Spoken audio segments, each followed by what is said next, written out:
mabuhay sa lahat mga kawaw. Alam nyo ba na itong uwak ay natitrain? O yan o. Hello. Huwag natin hawakan. Hello. Natuturuan po sila kapag nahuli mo silang baby pa. Bagong pisa. Ito po ay nahuli nitong paano namin dito sa trabaho. At nahuli yan ng bata pa.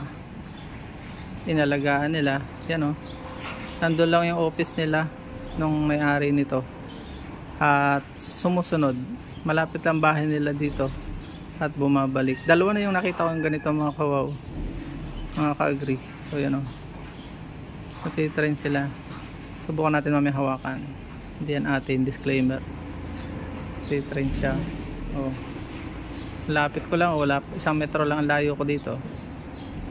Kung nagka-idea kayo. Kung gusto nyo mag-train ng hayop. Ayan. Medyo bawal nga alas na rin yan. Yung mga isolated case pwede naman yan. Kasi nga. Nalimot ng maliit pa eh. Wala naman. Hello. Subukan natin kapitan. Hello. O, diba? Lapit lang. Hello. O, diba? Kak! Nahahawakan. Uwak na nahahawakan. Ang bait. Bye bye and God bless.